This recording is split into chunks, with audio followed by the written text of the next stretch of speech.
ketinggian makrifat kita tak dapat hasil barakah daripada pengarang kitab, bahkan dia lawan pengarang kitab. Ada 2-3 orang yang macam tu. Na'udzubillah min zalik. Tusyriqu bi anwari, yang terbit macam mana matahari yang terbit, ya, terpancar cahaya makrifat pada Allah.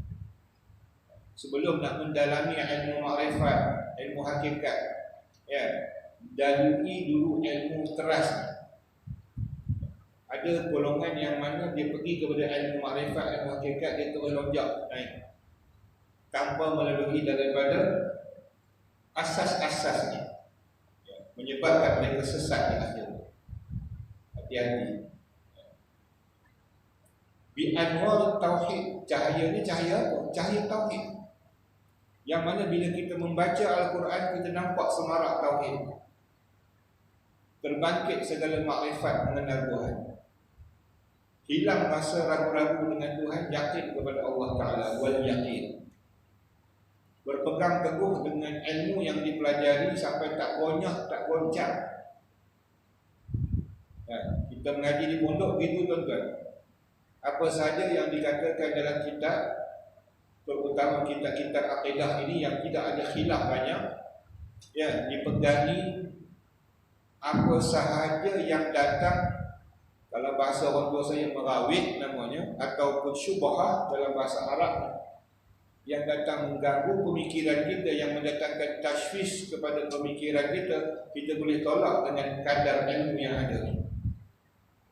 Tapi oleh kerana ilmu yang dimasuk keluar balik, masuk keluar balik, ya, ibarat masuk telinga kanan keluar telinga kiri, ya, benda tak dipegang, akhirnya masuk dia apa pahaman, ya, sebab itu dia tak boleh tepis pahaman-pahaman yang sesat.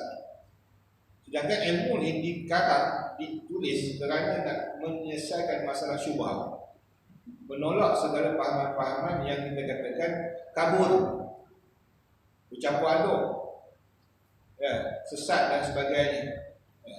Tapi tak dapat, kenapa? Kerana dia tak memahami dan tak memegang. Dia sendiri ragu dengan apa yang dipelajari. Okey, wassalatu wassalamu ala turjumanul uluhiyyati dalil wahdaniyyati Sayyidina Muhammadil mab'uts bi bahiril mu'jizati li ta'yid risalati wa tasdiq hidayati. Dan rahmat dan sejahtera, salawat dan salam atas turjiman, orang yang menterjemahkan jurubahasa. Turjiman maknanya jurubahasa. Jurubahasa apa Nabi ini? Disebut dalam orang tauhid, Nabi ini adalah turjumanul uluhiyyah, Nabi yang menterjemahkan ketuhanan, Nabi yang menyampaikan kesesatan itu boleh dinampakkan dia sesat, diterjemahkan dalam ilmu ketuhanan, boleh memahami apa yang mereka ada dahulu sesat. Tinggalkan patung berhala, tinggalkan menyembah lain pada Allah, tinggalkan percaya lain pada Allah, dengan adanya Nabi-Nabi yang menterjemahkan sifat ketuhanan kepada orang musyrikin. Dan baginda juga wadalili wahdaniyati, Nabi juga sebagai dalil bukti kewahdaniyatan Allah, wadaniyat Allah itu, keesaan Allah.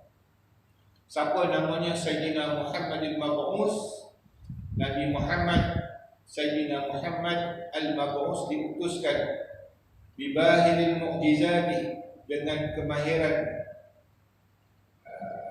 mukjizat, dikuatkan dengan mukjizat, ditakyid risalati, untuk memperkukuhkan risalah Nabi, wa tasdiq hidayatih, dan untuk membenarkan ini hidayah datang daripada Allah Ta'ala. Nanti kita bahas sana tentang mukjizat Nabi, insya-Allah kita akan lebih jelas dan terang. Wa ala alihi allazi balagha darajatil ula bi ulumi miqdarihi wa ashabil allazi bazahul nujuman huda bi nafsi akhbari. Yang mana dan atas keluarga-keluarga Nabi, kita bukan sekadar berselawat atas Nabi, kita berselawat atas keluarga Nabi. Ingat, kita ahli sunnah wal jamaah, yang kita pelajari akidah ni ahli sunnah wal jamaah yang berpandukan kepada Abu Hasan Asy'ari. Maka kita dikenali sebagai Asy'ariyah.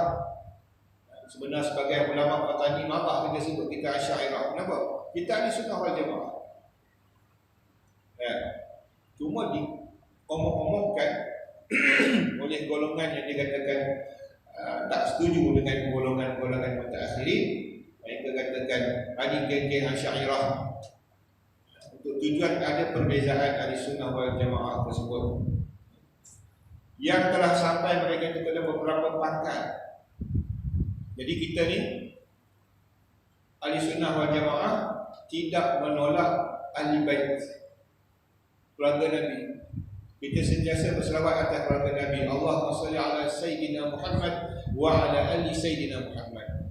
Maka bila sebut ali Sayyidina Muhammad, semua keluarga-keluarga yang berlibat dengan keluarga Nabi adalah kita selawat atas mereka. Termasuk Siti Aisyah, Khadijah, Siti Aisyah, termasuk Sayyidina Ali, termasuk Hasan Husain dan sebagainya.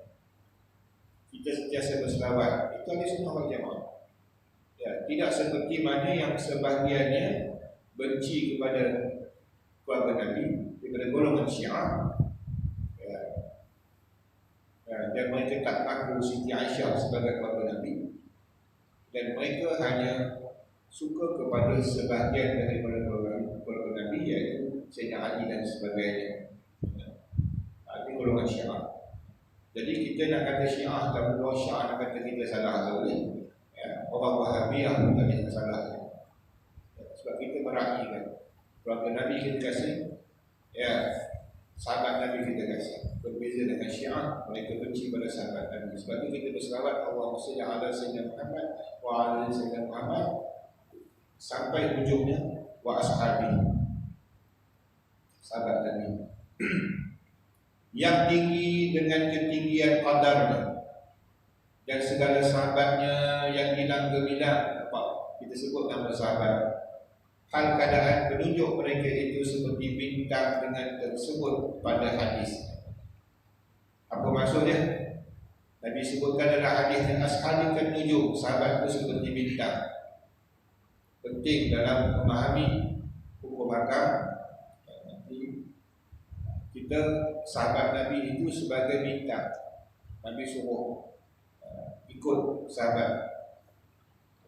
Ashabikan nujum, dia macam bintang. Bila dia beri petunjuk, kamu ambillah petunjuknya. Kenapa diibaratkan dia sebagai bintang?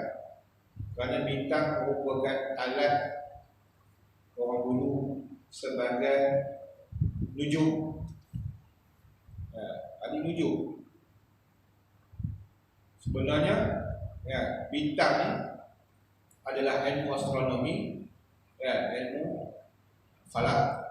Sebelum Islam lagi, orang Arab tengok bintang sebagai pedoman. Kerana orang Arab, dia bukan macam kita berjalan waktu siang.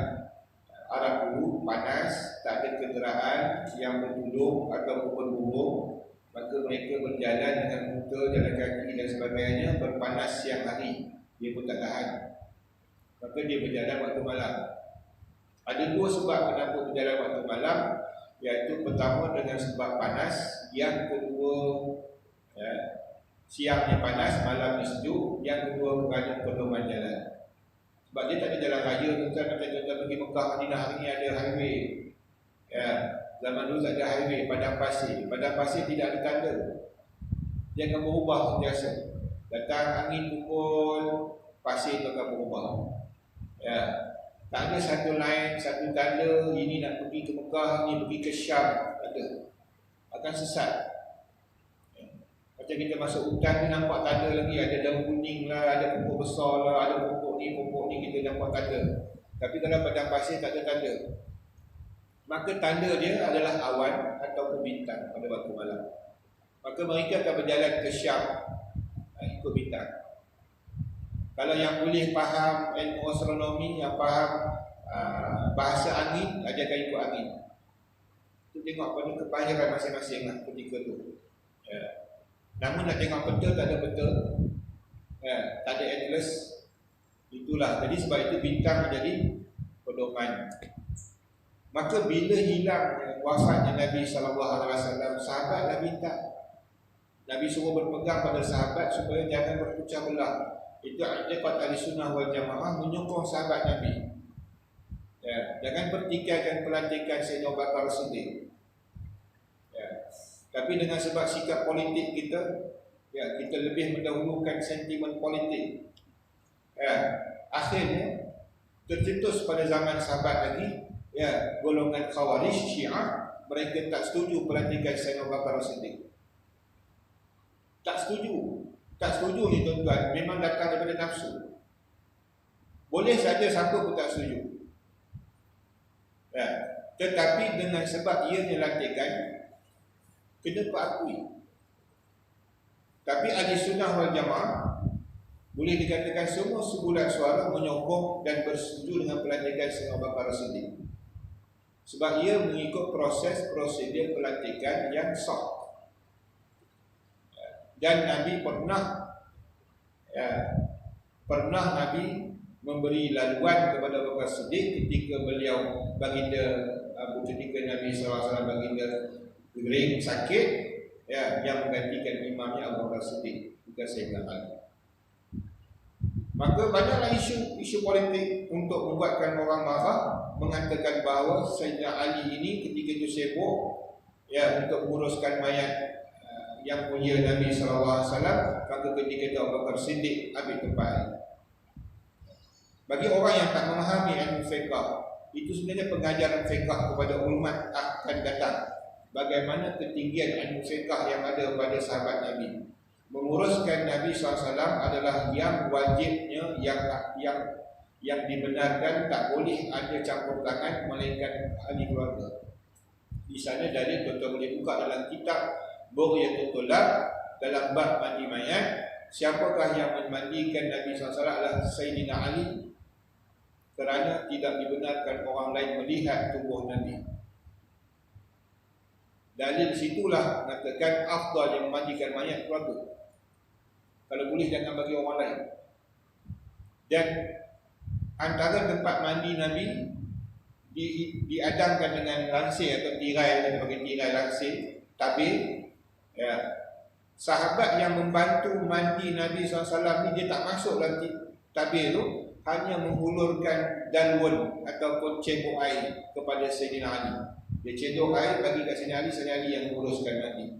Kewajipan Sayyidina Ali menguruskan mayat Rasulullah. Tetapi dalam masalah proses pemimpin, mati dia pemimpin kena lantik malam tu. Itu dasar Islam. Sebab itu dia, kalau kita baru-baru ni ada ni presiden interim ataupun Perdana Menteri interim, itu dasar yang mana ambil pada Islam. Ya, jatuh satu kerajaan, tidak ada pemimpin, lantik, wajib lantik malam tu. Tapi oleh kerana kita ada agung yang mana kuasa politik boleh pindah pada dia sementara untuk melantik Perdana Menteri baru, maka kuasa itu tak perlu dilantik lagi, dia lantik pula Perdana Menteri baru sebagai menguruskan politik. Jadi malam tu mana nak urus mayat atau nak urus Nabi? Dua-dua kena uruskan urusan, mesti lantik malam tu juga sebagai pemimpin. Kenapa? Kalau dilewatkan melantik pemimpin malam tu, akan lagi puncak kacil. Sebab ramai yang akan berebut jadi pemimpin. Kebijaksanaan Sayyidina Abu Bakar Siddiq buat keputusan malam tu juga dilantik. Maka lantikan bukan lantikan dirinya sendiri, bahkan disyorkan oleh sahabat lain untuk melantik Sayyidina Abu Bakar sebagai pemimpin. Walaupun Sayyidina Ali tidak ada ketika itu. Maka disokong oleh Sayyidina Ali sendiri. Tak pernah keluar daripada kata-kata Sayyidina Ali bahawa aku tak setuju Abu Bakar dilantik. Tetapi digunakan oleh Syiah menyokong fanatik kepada Sayyidina Ali sehingga menjatuhkan Abu Bakar Siddiq, cuba menjatuhkan, lawan sebagainya. Sedangkan tidak ada satu kumpulan daripada Sayyidina Ali untuk mengutuhkan pemerintahan Abu Bakar Siddiq. Sistem politik kita tak boleh campur adukkan dengan sentimen ketidakpuasan hati. Ya, apa yang telah dilantik itulah pemerintah, kena redha. Ya. Maka ahli sunnah semua sebuah suara sokong satu parti. Tapi timbul kalangan Khawarij, sampailah tercetus bila Khawarij ini mereka masih lagi bermusuhan setelah pemerintahan Abu Bakar dah berubah. Tak ada dah zaman sahabat, tak ada zaman mutaakhirin dah ni, berapa hampir 1000 tahun lebih dah. Ya, kita kata masih lagi bermusuh Abu Bakar. Masih lagi mengungkit-ungkit pemerintahan yang Abu Bakar sendiri. Ini apa punya politik? Ya, dah berubah banyak lah. Itu fanatik ni yang bahaya. Bahaya. Itu dia. Kita ahli sunnah, ya, kita kasih pada sahabat, kasih pada ahli bait. Tak ada pendepikan. Habis itu mukadimahnya. Kemudian daripada itu kata dia, maka indah pati Faridatul Faraid hamba Haji ni Abdullah Al-Jabboy Jala Thailand mengurai dan menupaskan dia daripada risalah orang tua hamba yang sangat alim yang barakah ilmu Faridatul Faraid fi ilmu aqaid, dan atas Allah berpegang dan dengan limpah kurnianya hamba minta bertambahan, mudah-mudahan bertambah barakah. Baik, masuk kaedah ilmu tauhid. Penting. Ilmu kita belajar. Azan.